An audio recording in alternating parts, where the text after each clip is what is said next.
Hey, everybody. Welcome back into another episode of the Bluejay Beat podcast. This is Matt DeMarinis from whiteandbluereview.com. Um, it's January 22nd, which means it's time to talk about volleyball in the year 2020 and beyond. Joining me to do that is none other than Creighton head coach Kirsten Bernthal Booth. Kirsten, welcome to your season opener. Congratulations for finally getting here. How does it feel to be talking about volleyball in late January? Different, exciting. I think there's just a flood of different emotions from, I kind of sound like a broken record, but I really truly believe, I think my biggest emotion is gratitude, because I am in the office every day watching so many people who have done so many things that people don't understand to allow this to happen. From our athletic trainers, they do their normal stuff, which is a big job, but they're one of the lead people with COVID. Brandon McCarville is someone within our facilities and the people that work with him.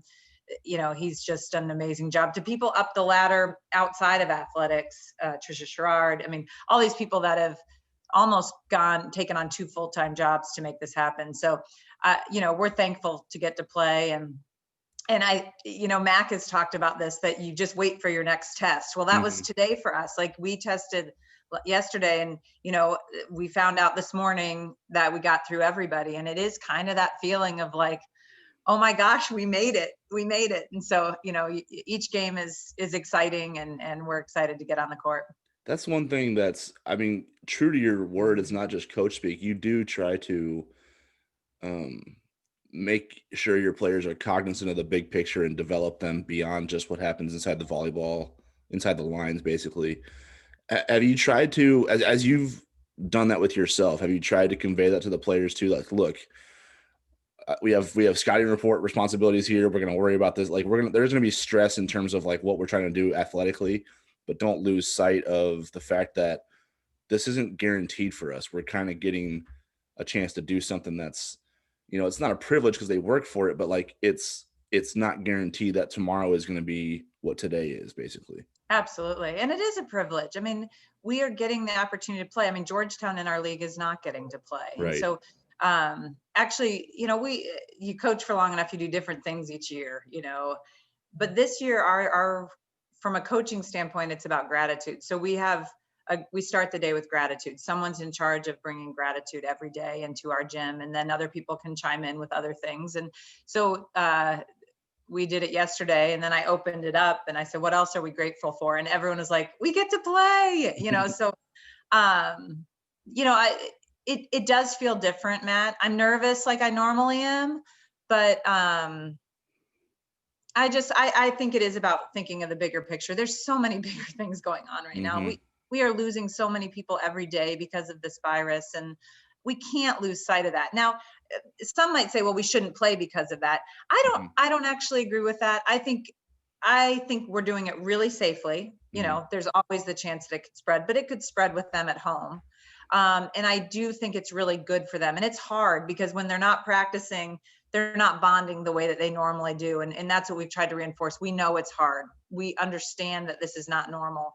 But I do think being in the gym is really uplifting. And I have to tell you, I haven't been faking it, but my demeanor in the gym, and I'm pretty positive in general, but I have been overly positive. Like, I just walk in and I'm so excited to see them. And, the volleyball, obviously it's important. And as a competitor, we're going to want to be the best that we can be. But really right now for me, and maybe my administration wouldn't want to hear this, it's about connecting with them and our staff, and just being together and feeling fortunate that we're having that opportunity. And, hopefully we'll continue to improve all spring, but it is bigger right now. And we are fortunate and we are grateful. And, we can't lose sight of that.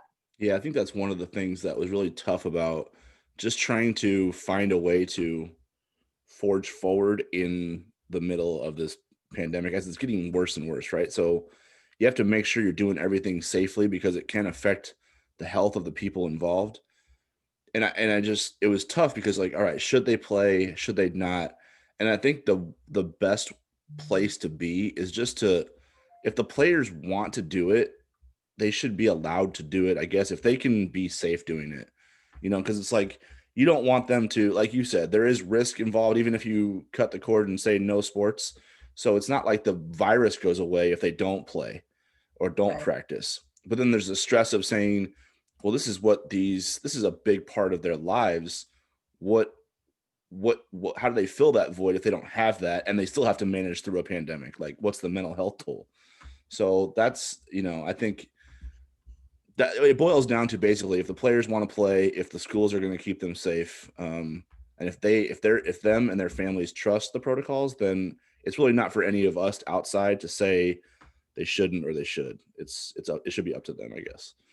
Yeah, and I think the safety, it is more than just them wanting to play. And you said this, it's about, can they play safely? Because, Mhm. it's like a kid that's injured. She might say, I want to play. And we have to be the big preschool to say, no, you have a concussion, or, your leg is fractured. You cannot play.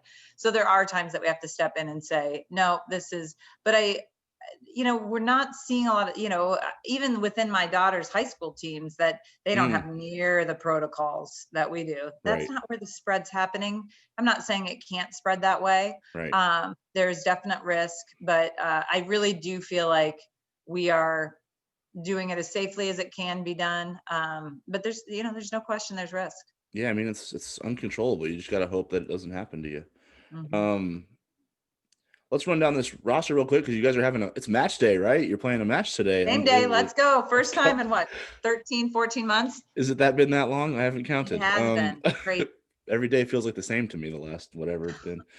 Um, let's start with your senior class here because you do bring back a lot of players who have played in some big time matches, and I know how historically you lean on that group just for that steadying force in the locker room, on the court, in the dorm rooms when they're outside of the practice facilities. And I just want to start with Grace Nelson because I feel like her energy, when you watch him practice, like even before you guys, when you're warming up, like she is the loudest singer. I mean, she just like is so bubbly in terms of how she juices up the gym. Yeah. What are you seeing out of her so far as she takes the reins as a senior leader now? Well, Grace is one of our 3 captains. So Grace, Naomi, and Jayla Zimmerman are our captains. And she is all that. She's just one of the most upbeat young women. And she just brings joy to the gym. She just, when we went around and talked about how to make ourselves the best, we do an exercise where everyone talks about who makes them calm on the court. If I'm struggling, who can bring me up, or what should happen? What should the coaches do? A lot of people said Grace helps me. Like Grace is someone that can, grab my hand and say, you got the next one. And I think that's a really powerful statement. So Grace is doing a good job. Grace, and see, these are challenges of a spring season. Grace and Erica are student teaching this spring. And that's not, they were supposed to play in the fall and students teach in the spring. So that is a huge challenge. So they've missed about half our practices, to give you an idea. Really? And you know what? It's COVID. Let's go. I mean, my thing to them has been like, do not spend a moment feeling guilty. Mm-hmm. You do your thing. We'll get you the reps that we need to get, and we're going to move forward. So, they've handled it like champs. But those are just some of the challenges that not just our program, but every program is kind of dealing with. I bet Grace doesn't come to the gym with any less enthusiasm despite her schedule too, knowing her. No, she's great. And can you imagine her as a teacher? I mean, all those kids just adore her, I'm sure. Right. Naomi Hickman next, kind of been, she flies under the radar a little bit over her career because she's played that position where there's been a lot of experience and star power kind of at her spots. And then, but at times, like when you look back to some of the big matches you guys have won, she's been great in those matches. Always like, part of it. Yep. Yeah. So it seems like she's got some kind of like just ability to shine when the light gets a little bit brighter. What have you seen so far out of her so far this offseason? Again, Naomi has really stepped into a leadership role, and Nay, she is a leader by example. So she's a little bit on the quiet side, but I think the really exciting thing is her voice is getting louder, and not necessarily by decibel level, but she is speaking up. And when people talk about Naomi on our team, they always say she is someone that will listen, and she'll give candid feedback. Like, she's not someone that's just going to be like, you're right, you're getting screwed. Like, she wouldn't be that kid. She would be forthright in a loving way. So I just think she's such a great leader for us this year. And I think this is a good time. You need someone like that with what we're going through, someone empathetic. Playing wise, you're spot on. Nate's a stud, and she continues to get better. I think, I'm really excited what we'll see out of her this spring and next fall. She's going to return for a 5th year, and we're really stoked about that. She's such a massive block. You put her next to any of our other middles, if they're on the right side, I mean, it's just a massive block. But I really like what she's doing offensively. And we're still a work in progress with new setters, but I think long term we'll see a lot of progress as they start to connect. Gotcha. Erica Kostelak last year, tough. She was having a really good season. Then those knees just seem to always come back and bring her back down. And I know that I remember earlier we were, I think you were talking to a bunch of us and talking about how when you're trying to find blessings in a midst of this nightmare, the fact that Erica didn't have to play in the fall after the summer that really was kind of hard to get in the gym and get reps and get rehab going, this might have been somewhat of a benefit to her because her recovery from the torn ACL was hampered this summer. So has the extra time where you guys have had to wait here for this season to start here now in January, has that benefited her to the degree that you maybe thought it would, given the time she needed to get ready? Yes, I mean, especially because I think she was really nervous to be ready by August, and so that was a blessing for sure. And we really don't talk about our knees too much. I mean, Erica's missing a ton of practice right now because of student teaching, which it is what it is. So that may be a blessing for her. You're not going to see that now, but come April, April, that may be a big blessing that she's missing a lot, because you get these kids that are older and have played so much and their bodies are starting to wear down. You see this in every sport. Rest is almost the best practice for them. And so to a degree that'll be good. I don't know in the short term if you're going to see that, but I think long term her sustainability probably will be better. Erica also is still getting rhythm with the new setters. But the cannon is still there. I mean, the child can hit the ball hard. So that's a good thing. And, she's doing a great job, and she's, again, like Grace, running, burning at both ends of the candle right now. Yeah. You've mentioned the new setters a couple times now. You're coming off of like Lydia Dimke was Big East Player of the Year caliber player. Madeline Cole was right up there too. So you've got some interesting development to have there in terms of getting your offensive continuity with some new pieces, starting with let's see, Mahina Puaha, right? From Mahina Puaha, from Honolulu via Arizona to your gym. Yeah. What have you seen so far out of her? Just bringing obviously experience, but coming into a new system, it's almost like some of that gets whittled away a little bit because they have to learn some new things. Oh, I love Hina. She's been such a great addition to our team. Very I wouldn't call her sarcastic, but kind of an under the radar, will make funny comments. Anyway, she's been so awesome. Like, the team has immediately loved her. So she's such a great young woman. And, Hina's been a great addition because she can set tempo well. She loves mixing things up from who she goes to. She's had a lot of success. I mean, you look at her at Iowa Western, which is a Division I junior college. So they play at a high level, not our level, but still a pretty high level. And, she was an All-American there at 5'5", which I think is pretty impressive. And so, Hina just does a lot of good things. And I think she has a presence about her that you might not see tonight. And I see that in the sense of, I think it'll be one of those things as you watch longer and longer, you'll see it, because she's not going to be like, wah! Like, that's not her personality, but she's got a competitive edge. She connects with her players well emotionally, and she's pretty fierce. So, she's been a great addition to the program. That was a good soundbite there for volleyball season starting, that little scream right there. On to your junior class here, you mentioned Jayla Zimmerman is one of your team captains. Had her breakout year last year, and I think just because of who she was playing behind before, but I mean, like you go back to that freshman year when Sammy goes down right before that Big East title match against Marquette, and it's like, okay, well, Jayla, get in there and play back row for us today. Right. And then she just, she's one of the main reasons you guys won that match. And then obviously being a major cog to the offense last year, a key cog. What have you seen so far out of what year 3 looks like for her, not only from a leadership standpoint, but from a playing standpoint?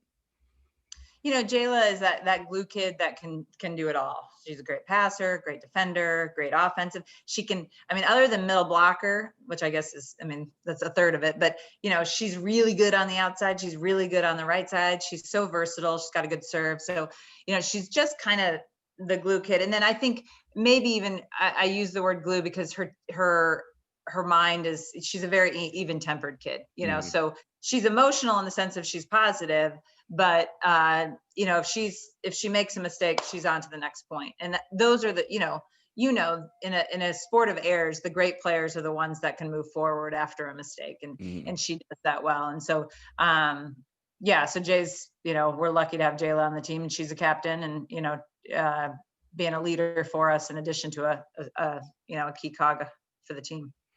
Annika Welty, kind of had to fight some injuries a little bit in the past part of her career. And I just wonder, like, as she gets a little bit more time in the strength and conditioning department, has she kind of developed to your liking and what you see so far, maybe what she can contribute in her junior season? Yeah, I love what Annika's doing. And I remember sitting with her at the end of about a year ago, and having a meeting and saying, Annika, you can be a all conference player for us. Like, you have that in her. And she even said, no one's ever said that to me, and I think that, like, making her mindset know how good she can be. So yeah, she had a really good fall camp. But I think, Annika's going to be fun to kind of watch through the spring and through the fall. On to your sophomore class, start with the Marquette killer, Keely Davis. I hope she's a UNI and a Panther killer. Yeah, and everybody killer, right? Great match last year against Minnesota in that second round thriller. She's like gonna be that headline star for when you think Creighton volleyball, the first name that's gonna pop into your head is Keely Davis. Like, does there come extra pressure with that type of attention? And how do you develop her to say, look, because of the way stats are tracked and the way media responds to it, like, that's the type of attention you get. How do you just suppress all that and just focus on volleyball? Well, it's interesting you say that, because I don't actually have that feel for her. I feel like our success last year was our parity. And so Keely was a cog of five hitters, who those 5 were sometimes varied, but 5 hitters that were coming at a team. And so, you mentioned that Marquette match, she was more than a cog that night, right? She had 30 plus kills. But in general, I feel like I don't ever want to put that pressure on her. And I feel like she's part of a group of, again, I think parity will be a strength for us this year. So she shouldn't feel that she has to carry that additional load. She needs to do her job well, just as all the other hitters around her need to do their job well. So I hope she's not feeling that. So don't tell her that, if that's what you're going to say to her. I'll try not to. Yeah. That she, Keely's doing a great job. Again, the system is different this year because we have different pieces. And so those are all going to be things that are going to have to progress all spring long, and we're aware of that. But again, Keely's a baller. She can do so many different things with the ball, as far as, I just think she's creative with how she attacks, and I think that's a real strength for her. I feel like I'm already bucking my one goal was to not talk as much. So I'm just going to start running through here. Kiana Schmidt next, as we start through the sophomore class after Keely. Kiana has also had a really great fall camp. And I think, that kid is an incredible athlete. She's really fast. I'm excited to see her out there and what she can do. Philosophically, we train our middles on the right side also. So all of our middles can play right side. you know, we still aren't sure where she's best, if she's best on the right side or in the middle. But I love that, because then we have versatility. And I don't know if you remember when Ballinger and Marissa Wilkinson played next to each other, we just popped them back and forth, and they were so different that it really became a scouting challenge for opposing teams. And so we like that philosophy of being able to do that, and Kiana fits into that really well. Nice. As you go back to the setter conversation of trying to find out, you know, what works best with what lineup combinations, Ali Van Ekeren is one of those kids who's, you know, maybe trying to find that next level a little bit. What does she look like in year 2 for her? Yeah, Allie's doing an awesome job too. You know, I think I just think there's a transition point for any new setter. And I saw this with Cole, and I saw this with Demke. And again, you know, the advantage that Allie has compared to Hina and Katie is that she's been in our system for a year and a half. So she has gotten to see it. She's gotten to feel it on the scout side last year, occasionally in games. And, you know, again, such a great kid, takes feedback from her teammates, from her coaches, wants to be great. Pretty good size, so is a good blocker, you know, and so I think Allie, you know, it's going to be fun to kind of, you know, I say this about all of them. And honestly, the different thing this year, Matt, compared to like last year and years before, is everyone has a shot to be on the court, which could lead to some problems. I mean, let's be transparent. That makes it harder. Sometimes it's easier when it's really clear cut to say, you know, these 4 probably are going to spend a year on the bench and just develop. This year, it's, you know, it's going to be an interesting, you know, I don't know where our lineup will be by the end of tonight, to the end of this weekend, to the end of the season. It'll be fun. But Allie is, you know, really progressing and, you know, is doing a great job. Hopefully it doesn't lead to too much sleepless nights for you when you try to figure out lineups, but oh, it does. I would imagine it would. Emily Bressman next, local kid. Bress has been one of our most improved players. And I say that because of her passing. You know, last year, and I think she would say this, she would say, I was nervous. I was on my heels a lot. I was a little jittery. And so sometimes it would lead to good passes, but sometimes it was a little erratic. And she just really calmed herself and become a great passer. So that's been awesome to see. And then, you know, again, she's got a cannon. She's hit a lot in the front row in practices.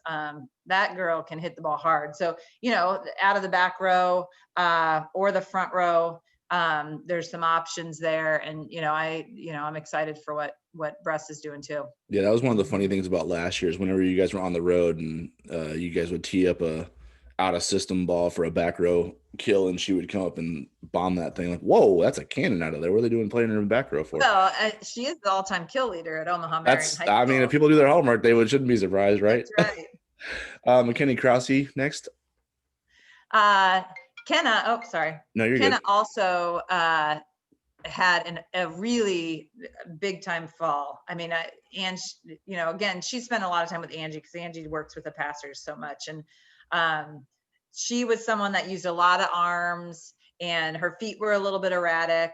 So that year of progression has helped her a lot. Her arms are much calmer, her feet are calmer, which she's a great athlete. So if she can stay calm and react, lots of good things can happen. So, you know, Ken is also one of those kids that, you know, has emerged. So again, when I say I have a lot of question marks, she's another example of why. For sure. Ellie Bolton, kind of, I guess, that heir apparent to that libero job that Brittany Witt came in and put a stranglehold on from day one, basically. What are you seeing out of her as she kind of jumps into a role that was a really, like, you talk about question marks. Libero hasn't been a question mark for you guys in quite some time. Now it is because of who you're replacing. What does Ellie look like so far? Yeah, Ellie will be fighting for time too. I mean, we have so much depth in the defensive specialist position. Really? So that is a good thing. Ellie is similar when you talk about Witt.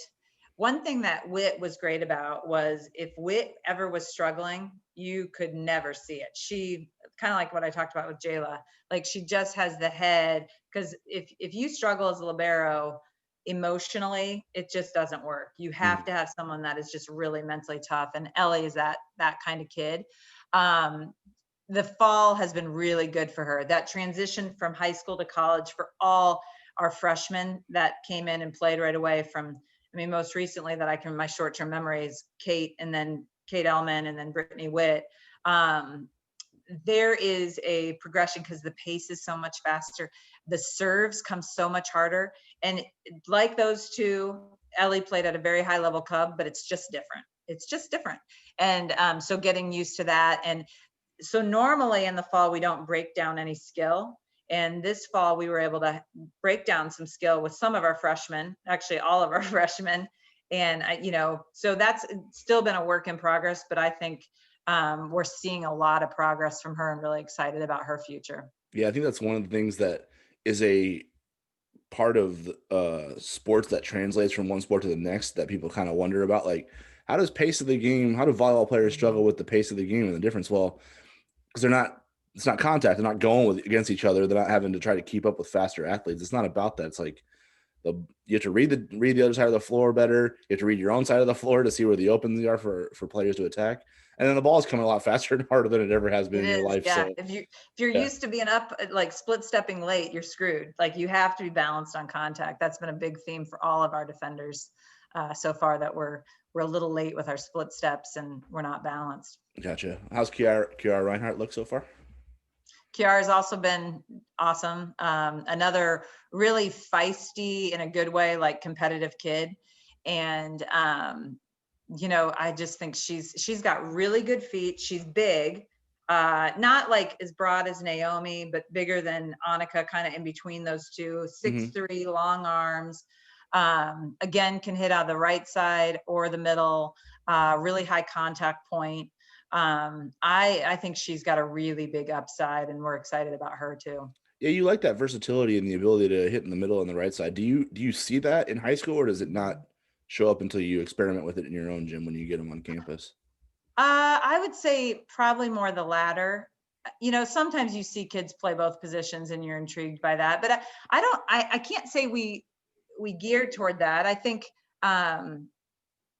but once we get in the gym, we train it more. Like Naomi can play on the right side, but we definitely like her more in the middle. So like some kids you earmark to different places, or maybe you have a kid that you thought was going to be a middle, but then maybe they'd be better on the right side or left side for that matter. But no, I mean, I love versatile kids, but I'm not locked into, I would recruit a middle that strictly is a middle if that's the only, because some kids really struggle to hit a high ball. And we just happen to have a group of middles that can adjust to a high ball pretty well. Gotcha.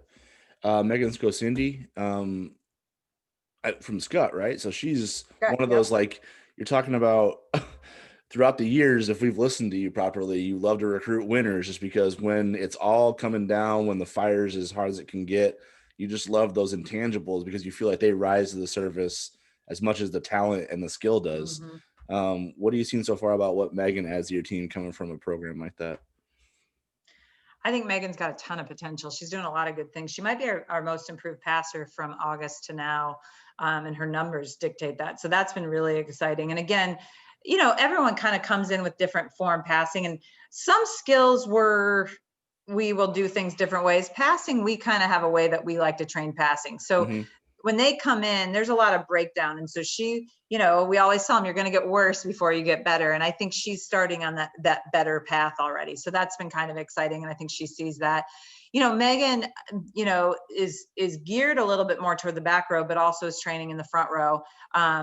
She's a skinny kid. So, I don't know if you've seen her, but if you see her, she's skinny. And I think the weight room is going to be huge for her long-term, because if she can put on some bulk, that kid can see the block, maybe the best in the gym. And I said something to her early on. I was like, man, because even in high school, I didn't think she saw the block the way that she is now. And maybe she did. And she goes, well, I know I'm not going to get a kill if I just hit down. I got a tool to block. And so I love that her mind said, okay, how do I get a kill in this gym? Like maybe it's different than a high school gym, but how do I get a kill? I'm going to go off the arms. And she just created, and I think if we can add some power to that, that'll at least give us some depth in that position. So that's always good. But again, back row is where she's more geared. And, she's doing a lot of great things. I really like how her passing is progressing. And I think defensively, she's good. We're going to hopefully move her into that great category, and she could be pretty good. Gotcha. And last but certainly not least, Katie Mazer, battling for playing time at that setter position. What so far jumps out to you in terms of the things you like that she's shown so far?